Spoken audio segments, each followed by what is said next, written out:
And welcome back to Hannity. British officials are calling it an apparent terrorist attack motivated by radical Islamists. Two men brutally killed a British soldier on the streets of South London near a military barracks. That happened earlier today in broad daylight.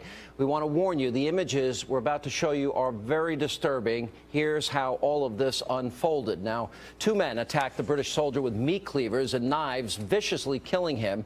One of the suspects, still carrying a weapon and with his hands covered in the victim's blood, approached somebody on the street holding a camera, and he said this, and you can see the blood on his hands. Fight them as they fight us, an eye for an eye and a tooth for a tooth.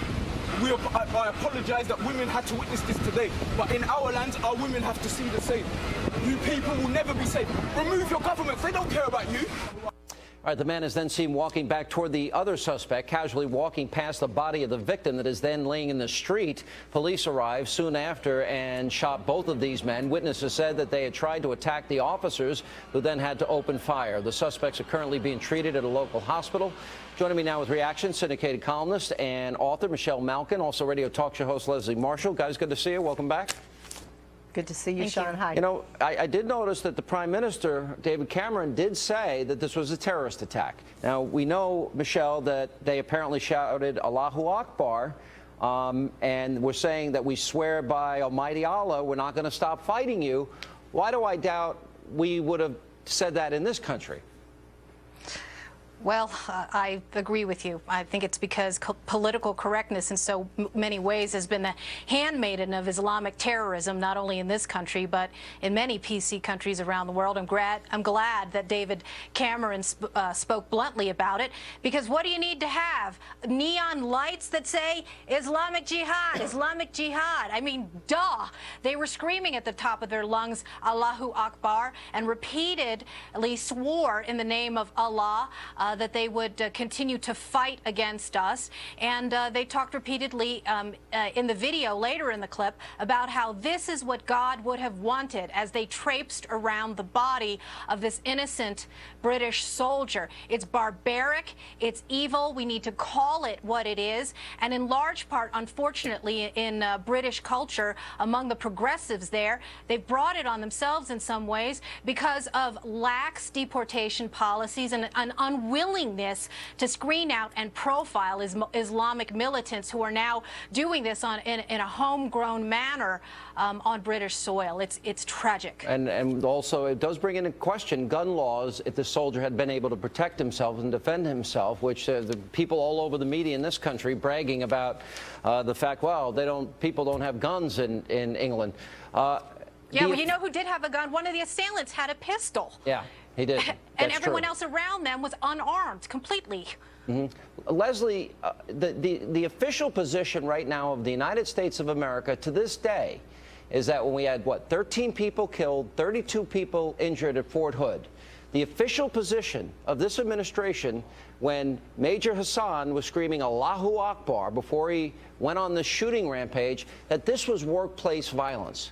Is it wrong in this country that we don't recognize and call things what they are?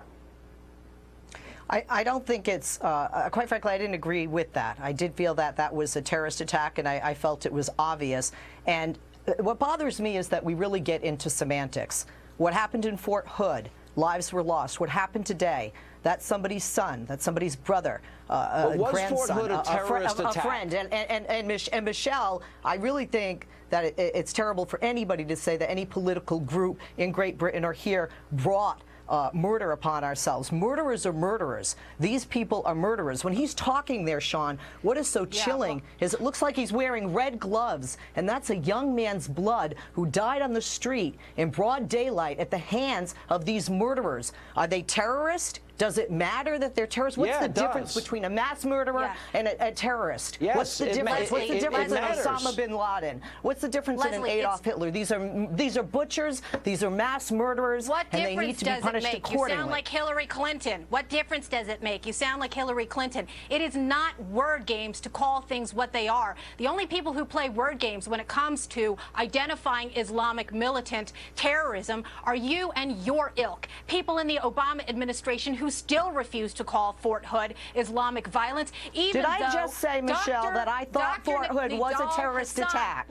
So do not put words in my mouth. But do not put words in my mouth. Nidal has I said it was a terrorist attack, and I did not agree with military that. officials. Good. Well, I'm glad. Better late than never. The problem is that you have these military officials I said it in when it our happened, own Pentagon, Michelle. Pay attention. in our own Pentagon, who ignored him when he cited chapter and verse of the Quran, talking about the Quranic perspective on Muslims in the U.S. military. And the problem is that those kind of PC policies, lax immigration policies, refusal to do Islamic militant profiling has, yes, led to dead bodies in America and around the world. The sooner we reckon with it, the safer we'll be. Leslie? Can I respond to that? Thank you, Sean. Well, first of all, Michelle, I think it's very interesting that you propose to run the entire United Kingdom and the British government, which David Cameron really is in charge of doing right now. Secondly, David Cameron didn't say this was a terrorist attack. His exact words were, we believe it to be a terrorist attack. We have to, of course, have an investigation, and all the facts have to come in. And that has to be, in my opinion, in any government. I don't live in the UK. I live in the United States. Hello. But unlike you just did with me and liberals, I will never take a paintbrush and make a broad sweeping generalization of a religion, a broad sweeping generalization of a political group or parties or entities or leaders or Leslie, they were quoted as saying, we swear by Almighty Allah that we'll never stop fighting you, and apparently shouting Allahu Akbar the whole time. Isn't that a pretty good indication? Well, apparently, it's yes, not but enough. in Boston, did they do that? And they said it was a suspected terrorist attack once they had all the facts in, and there was no yelling of any kind, and still 4 people lost their lives. From Daniel Pearl to Nick Berg. All right, guys, thank you very much. None of us have forgotten. Call